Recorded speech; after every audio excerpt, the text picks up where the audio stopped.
Hello everyone, a very good news from HPSC. अभी के time में जो है काफ़ी सारी खुशखबरी आ रही है, काफ़ी सारी वैकेंसीज आ रही है। डीजेएस अभी हुआ था, एमपीसीजे की भी अभी जो है वैकेंसीज नोटिफाई है, उसका प्रीलिम्स भी एग्जाम होने वाला है। और कल ही जो है हमें एक बहुत अच्छी खुशखबरी मिली है कि एचपीएससी यानी हरियाणा पब्लिक सर्विस कमीशन ने भी जो है सिविल जज वैकेंसीज जो है वो निकाली है। ठीक है, तो थोड़ा नोटिफिकेशन पढ़ते हैं और देखते हैं कि हम इसमें जो है एलिजिबल हैं कि नहीं है। ठीक है, most of the law graduate जो है, मोस्ट ऑफ द क्या जितने भी लॉ ग्रेजुएट हैं वो सब इसके लिए एलिजिबल हैं। लेकिन थोड़े बहुत इनकी important dates, eligibility criteria, age relaxation, कितनी पोस्ट है, कौन सी कैटेगरी के लिए कितनी पोस्ट है, वो सब हम जो है आज की वीडियो में देखेंगे। ठीक है, तो पहला है हरियाणा पब्लिक सर्विस कमीशन। बता रखा है कि जो डेट ऑफ पब्लिकेशन है वो न्यू ईयर के दिन ही जो है हमें बहुत अच्छी खुशखबरी दी है। और हमें जो है बताया गया है कि हरियाणा में जो है सिविल जज वैकेंसीज आने वाली है। एप्लीकेशन डेट जो है स्टार्ट होगी 5 जनवरी से। ठीक है, बहुत जल्दी स्टार्ट हो जाएगी। और जो एंड डेट है वो है 31 जनवरी 2024। इसी के साथ ये जो एग्जाम होने वाला है टेंटेटिवली इसकी बताई गई है कि 3 मार्च इसकी डेट रहेगी। तो मतलब आपके पास टाइम भी कम, प्लस आप जो है बहुत अच्छे से प्रिपरेशन कर सकते हैं। फुल फ्लेज आपको जो है प्रिपरेशन अब जो है स्टार्ट कर देनी है। अगर आपने पहले से कर रखी तो वेल एंड गुड, लेकिन अभी भी जो है लेट नहीं हुआ है, अभी भी आप जो है स्टार्ट कर सकते हैं और बहुत अच्छे से इसको आराम से क्लियर भी कर सकते हैं। ठीक है, फिर इसके बाद आता है how to apply. How to apply जो है सिंपल सा इस पे वेबसाइट दे रखी है। ये कौन सी वेबसाइट पे? This one, hpsc.gov.in। इस पे जाके आपको जो है आराम से अप्लाई करना है। पहले आपको अपना देखना है कि एलिजिबिलिटी क्राइटेरिया आप फुलफिल कर रहे हैं कि नहीं, फिर उसके बाद जो है आप आराम से इस पे अप्लाई कर सकते हैं। फिर है लास्ट डेट। लास्ट डेट जैसे कि अभी बताई वो है 31 जनवरी 2024 टिल 11:55 PM, मतलब रात की 11:55 तक जो है आप आराम से अप्लाई कर सकते हैं। लेकिन आप जो है पहले ही अप्लाई कीजिए ताकि आपको जो है बाद में समस्या ना आए, बाद में आपको जो है दिक्कत नहीं आए। ठीक है, उसके बाद आता है कैटेगरी वाइज। अच्छा, इसमें जो पोस्ट आई है वो 174 है। 129 जो है अभी फिक्स्ड है, मतलब वो होंगी। और 45 जो है वो लगभग क्या है, टेंटेटिव है। 174 post in out of which 129 are actual vacancies, versus 45 are anticipated, मतलब ये आ सकती हैं। तो मोटे मोटे तौर पे जो है 174 वैकेंसीज है, जिसमें 129 तो पक्की। ठीक है, उसके बाद जो है कैटेगरी वाइज बाइफर्केशन दे रखा है कि किसके लिए जो है कितनी सीट्स है। जो जनरल है, अनरिजर्व है, या फिर जो हरियाणा के बाहर के हैं वो सब जो है जनरल में अनरिजर्व में जो है आएंगे, उनके लिए पोस्ट है 77। ठीक है, नेक्स्ट आता है backward class A of Haryana. Haryana में भी जो है सब कैटेगराइजेशन कर रखा है। अच्छा, उससे पहले शेड्यूल कास्ट ऑफ हरियाणा, उनकी कितनी पोस्ट है? उनकी 30 पोस्ट है। फिर बैकवर्ड क्लास में 2 कैटेगराइजेशन कर रखा है, एक बैकवर्ड क्लास ए, एक backward class B. Backward class A जो है उसकी पोस्ट है 11, जबकि बैकवर्ड कास्ट बी की पोस्ट है 1। फिर उसके बाद आता है ईडब्ल्यूएस, किसके? हरियाणा वाले, उनकी कितनी है? 10। ठीक है, तो आप किस कैटेगरी में फॉल करते हो उसके हिसाब से आप की जो है नंबर ऑफ पोस्ट जो है वो बता रखी है। ठीक है, सबके लिए अलग अलग है। तो इसको मिला के जो है 129 पोस्ट बनती है। ठीक है, फिर उसके बाद एक्स सर्विसमैन की भी दे रखी है कि कौन कौन जो है एक्स सर्विसमैन होंगे, उनकी कितनी पोस्ट है, उनके लिए जो है अलग से दे रखा है। फिर पीडब्ल्यूडी वालों के लिए भी दे रखा है कितनी है, विजुअली हम इम्पेयर्ड, और इनके लिए जो है पीपल विद बेंचमार्क डिसेबिलिटी के लिए जो है पोस्ट दे रखी है। ठीक है, 3312। अच्छा, ये तो उसमें से कैटेगराइजेशन बता रखा है, ये 129 पोस्ट है वो उसमें से बता रखी है, जो कि अभी फिक्स्ड है कि इतनी तो आएंगी। और जो एंटिसिपेटेड है, एंटिसिपेटेड जो कि 45 है, उनकी भी कैटेगराइजेशन, उनकी भी जो नंबर ऑफ पोस्ट है वो बता रखी है कि किस कैटेगरी के लिए कितनी होंगी। तो जो एंटिसिपेटेड पोस्ट है उसमें से जनरल की है 24, शेड्यूल कास्ट ऑफ हरियाणा की है 9, backward class A of Haryana वो है 6, backward class B of Haryana वो है 2। ठीक है, फिर ईडब्ल्यूएस जो कि हरियाणा के उनकी 4। ऐसे मिला के जो है टोटल 45 बनती है। फिर बेंचमार्क डिसेबिलिटी और एक्स सर्विसमैन के लिए कितनी है वो इधर जो है दे रखी है।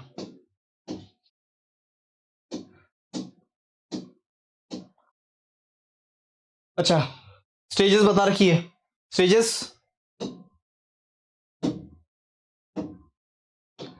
स्टेजेस 3 होंगी, जैसे कि लगभग हर जुडिशरी एग्जाम में जो है होता है।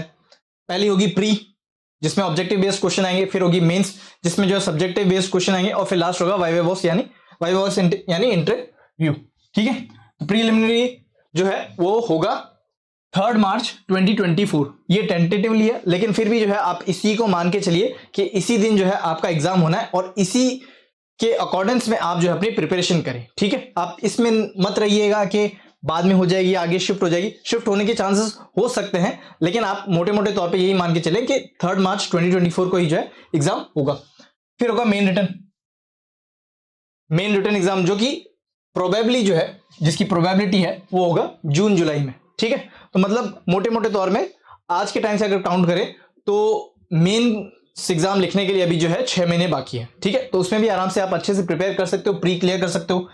मेंस के लिए भी डेडिकेटेड तैयारी करते हो तो आपका मेंस भी जो है आराम से निकल जाएगा। ठीक है, फिर आएगा वाइवा वॉइस की उन्होंने जो है कोई भी डेट या फिर कोई भी टाइम पीरियड जो है अभी अनाउंस नहीं किया, वो बाद में अनाउंस किया जाएगा। ठीक है, फिर सेंटर्स बता रखे जो कि इन ड्यू कोर्स, यानी जैसे टाइम आएगा वैसे जो है ये सेंटर्स बता देंगे कहां जो है एग्जाम होंगे।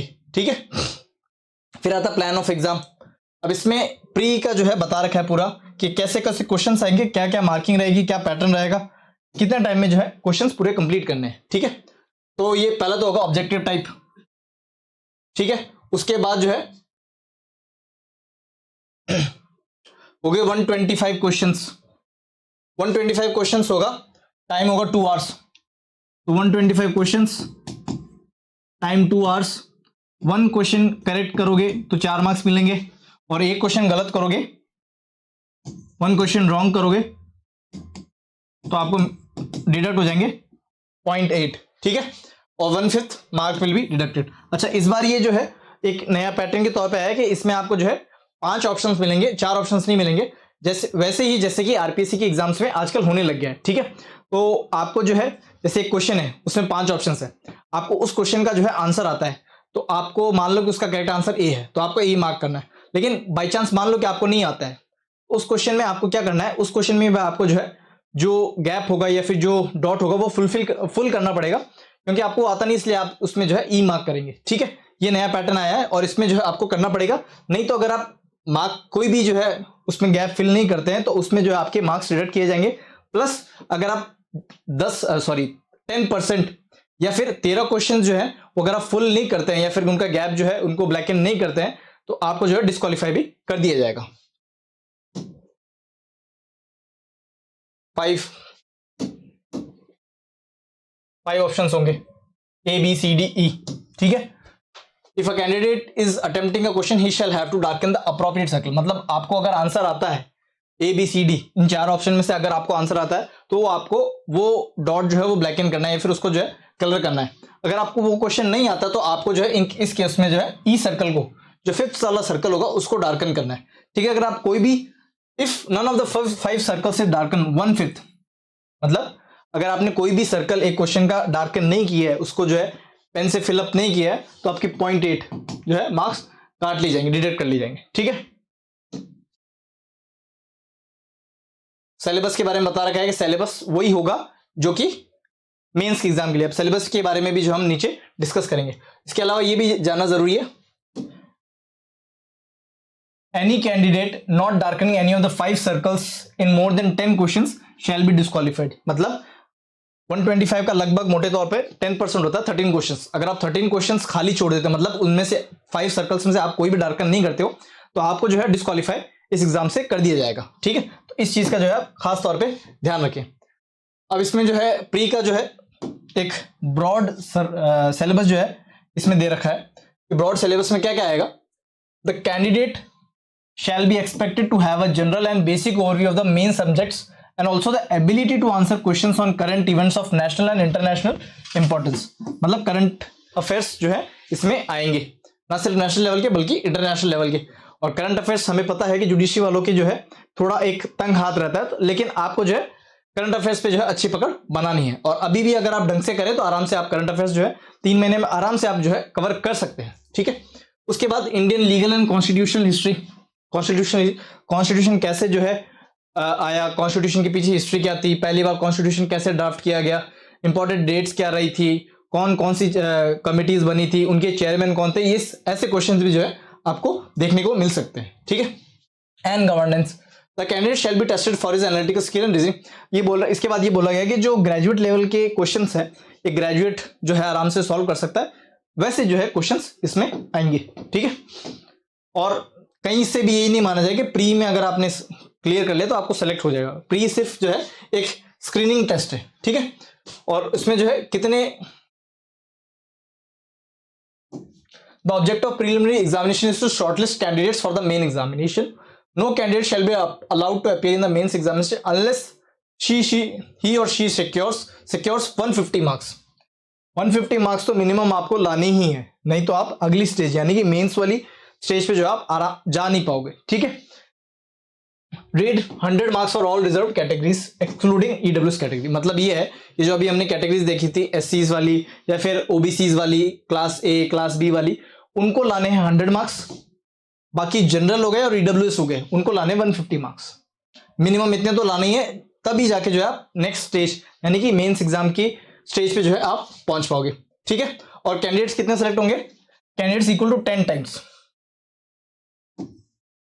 ठीक है। जितने 10 गुना है, 10 गुना लगभग, आपको पता है कि वैकेंसीज कितनी आई हैं, उस हिसाब से 10 गुना आप कर लीजिए, तो उतने जो है कैंडिडेट्स जो है आपको नेक्स्ट एग्जाम यानी नेक्स्ट स्टेज के लिए यानी कि मेंस के लिए जो है बैठेंगे, ठीक है।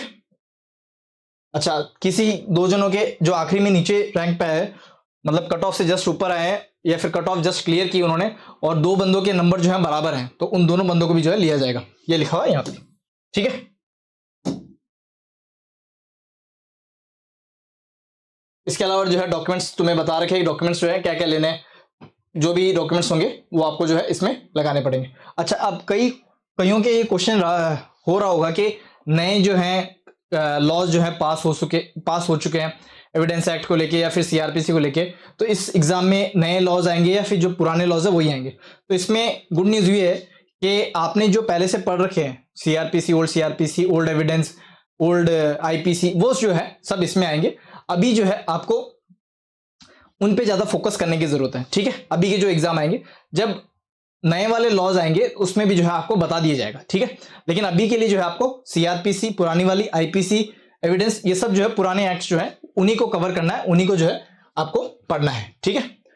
तो इसमें बता रखा है, सिलेबस बता रखा है। पेपर 1 होगा सिविल लॉ, जिसमें सीपीसी जो कि कॉमन लॉ है जितने भी जुडिशरी एग्जाम्स का है, फिर पंजाब कोर्ट्स एक्ट जो कि लोकल लॉ है, फिर इंडियन कॉन्ट्रैक्ट एक्ट जो कि जनरल लॉ है, फिर इंडियन पार्टनरशिप, ये भी जनरल लॉ है, सेल्स ऑफ सोगा है, स्पेसिफिक रिलीफ एक्ट है, इंडियन एविडेंस एक्ट है, Haryana urban control rent and eviction rent act जो है मोस्टली हर एग्जाम्स में आते ही हैं, ये लोकल लॉ है, ठीक है। तो सिविल लॉ में यानी पेपर 1 में जो है सिर्फ 2 लोकल लॉ आएंगे, एक तो पंजाब कोर्ट्स एक्ट और दूसरा आएगा Haryana urban control of rent and eviction act 1973। अच्छा, इनका वेटेज कितना है, इनका वेटेज है 200 मार्क्स, ठीक है। ये हम देख रहे हैं मेंस का सिलेबस का पार्ट, ठीक है। तो सिविल लॉ जो है वो आएगा 200 मार्क्स का। पेपर 2 सिविल लॉ 2, इसमें आएगा हिंदू लॉ, मतलब फैमिली लॉ आएंगे, Mohammedan law, customary law, Mohammedan law and customary law, law of registration and limitation, ठीक है। जनरली जो है मतलब जो ज्यादातर जो जुडिशरी स्टेट्स हम टारगेट करते हैं उनमें जनरली फैमिली लॉ कम ही पूछा जाता है, ठीक है। लेकिन इसमें भी फैमिली लॉ का जो है अच्छा खासा वेटेज है, ठीक है, 200 मार्क्स का है। पेपर 3 क्रिमिनल लॉ, उसमें आएगा आईपीसी पुरानी वाली, code of criminal procedure code पुरानी वाली, इंडियन एविडेंस एक्ट वहां पे जो है सेम है। तो इसके भी कितने मार्क्स होंगे, 200 मार्क्स, ठीक है। तो अभी तक हमने जो है 3 पेपर के देख लिए। फिर आता है नेक्स्ट जो कि है इंग्लिश का paper 4th। English will be of 200 marks and consist of the following. पहला तो क्या होगा, ऐसे लिखना पड़ेगा।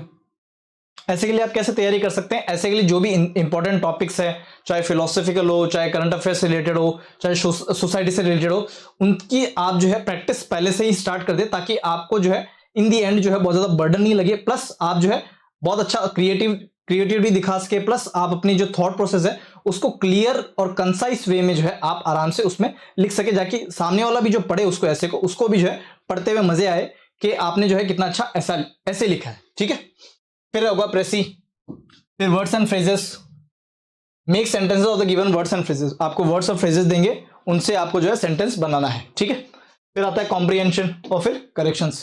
करेक्शंस किसी से भी रिलेटेड हो सकते हैं, तो उसमें जो है करेक्शन का जो है आपको देखना पड़ेगा। तो टोटल मार्क्स कितने हुए? 100 मार्क्स, सब 25-25 मार्क्स के। ठीक है, तो आपकी जो है स्ट्रेटजी इसके अकॉर्डिंग जो है बन सकती है आराम से, या फिर आपकी जो भी स्ट्रेटजी रहे वो आप इसके अकॉर्डिंग्स में जो है बना सकते हैं। फिर आता है पेपर 5 सॉरी, जिसमें बता रखा है Hindi in Devanagari script language shall be comprise of the following. Hindi होगा, उसमें देवनागरी स्क्रिप्ट में आपको आंसर देना पड़ेगा। देवनागरी मतलब जिसमें हम हिंदी लिखते हैं। ठीक है, पहला होगा ट्रांसलेशन। ट्रांसलेशन किसका? एक पैसेज दिया जाएगा, उसको वो इंग्लिश में होगा, उसको आपको जो है हिंदी में उसको जो है ट्रांसलेट करना है। वो कितने मार्क्स का है? 20 मार्क्स का। नेक्स्ट आता है explanation of Hindi passage in a prose and poetry in the same language. ठीक है, इसकी कितने मार्क्स का? 30 मार्क्स का। फिर है कॉम्पिटिशन कंपोजिशन, ऐसे इडियम्स, करेक्शंस एक्सेट्रा, जो कि होगा 50 मार्क्स का। ठीक है, तो ये मोटे मोटे तौर पे जो है आपका सिलेबस है।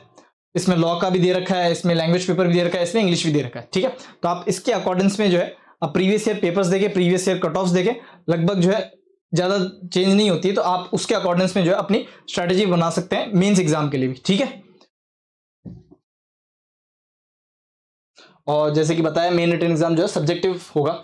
और अच्छा, इसमें बेयर एक्ट जो है अलाउड होंगी, bare copies of the legislative enactment only shall be supplied, मतलब बेयर एक्ट्स जो है आपको दी जाएंगी एग्जाम हॉल में। ठीक है, और each written paper shall be duration of 3 hours, मतलब जो 5 पेपर है, paper 1, paper 2, paper 3, paper 4, paper 5, उनमें से हर एक पेपर में जो है आपको 3 घंटे जो है वो दिए जाएंगे। ठीक है, और लैंग्वेज पेपर का स्टैंडर्ड जो है कितना होगा? मैट्रिकुलेशन में लो 10th तक की आपकी जो है लैंग्वेज चेक की जाएगी। ठीक है, उसके बाद वाइवा वॉइस देखा जाएगा। वाइवा वॉइस जो है वो 200 मार्क्स का है। वाइवा वॉइस मतलब इंटरव्यू जो है वो 200 मार्क्स का है। इसमें आपकी पर्सनल क्वालिटी चेक की जाएगी, आपको जो है मतलब लॉ से रिलेटेड भी पूछ सकते हैं, प्लस जो लॉ के अलावा जो क्वेश्चंस हैं, या फिर आपकी फैमिली से आपकी पर्सनल जो लाइफ है उससे रिलेटेड भी आपको जो है क्वेश्चंस पूछे जा सकते हैं, ताकि जज कर सके कि आपकी पर्सनैलिटी कैसी है। ठीक है, whether you are fit for the judicial services or not. Okay,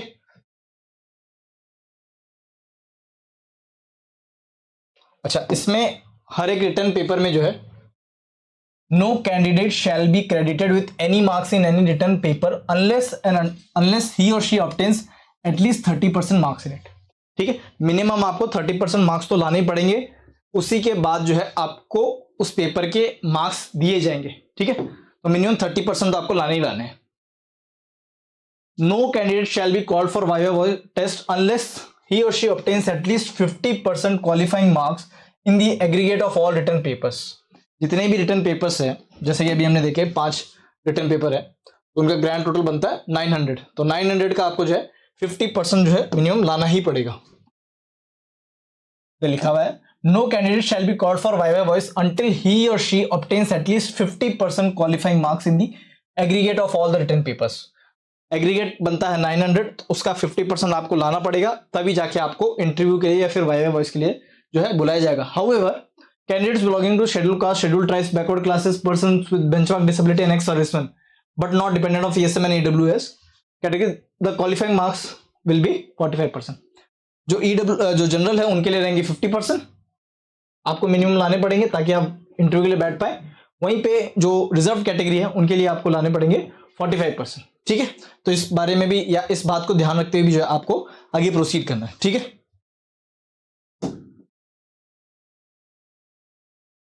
और जितनी वैकेंसीज है, मतलब 174 वैकेंसीज जो एंटिसिपेटेड है, तो उसकी 3 गुना जो है एटमोस्ट, मतलब ज्यादा से ज्यादा 3 गुना जो है बुलाए जाएंगे, 3 टाइम्स।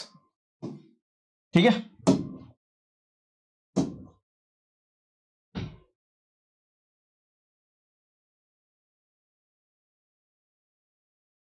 एलिजिबिलिटी कंडीशंस तो जैसे आपको देखना है, आप इसमें फिट बैठते हो तो आप आराम से फिल कर पाओगे। नहीं फिट बैठते हो तो आराम से आप जो है फिल नहीं कर पाओगे। ठीक है, तो ये आपको एलिजिबिलिटी देख लेनी है। एज जो है दे रखी है कि एज कितनी होनी चाहिए, मिनिमम 21 ईयर्स है और मैक्सिमम जो है 42 ईयर्स है। ठीक है, और 21 और 42 किसके हिसाब से, 31 जनवरी 2024 के हिसाब से। ठीक है, तो आप कौन सी कैटेगरी में फॉल करते हैं, आपकी एज इस डेट के हिसाब से कितनी है वो आपको पता होगी। ठीक है, फिर आता है कि एज ऑफ रिलैक्सेशन दे रखी है, जो रिजर्व कैटेगरी के लोग होंगे उनको जो है एज रिलैक्सेशन जो है वो दे रखा है। ठीक है, तो अगर आप उस कैटेगरी में फॉल करते हैं तो आप उसमें देख लीजिएगा कौन सी आपकी जो है कितना रिलैक्सेशन मिल रखा है। एक्स सर्विसमैन और पीडब्ल्यूडी वालों की जो है बता रखी है कौन जो है बेंचमार्क डिसेबिलिटी में आएगा, और ईडब्ल्यूएस के लिए भी जो है बता रखा है। ठीक है,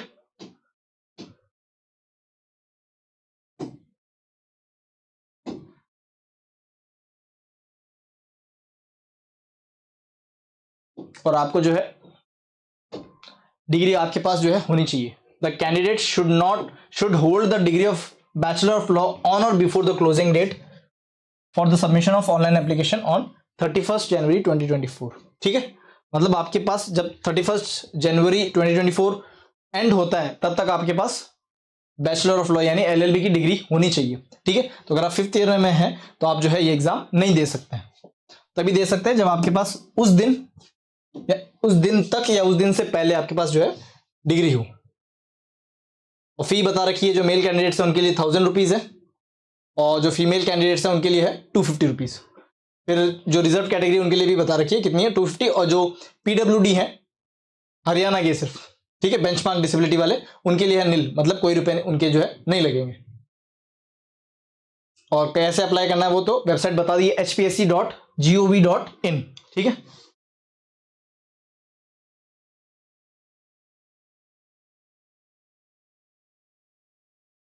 फिर इसमें बता रखा है कि आपको डिस्क्वालीफाई कब कर दिया जाएगा।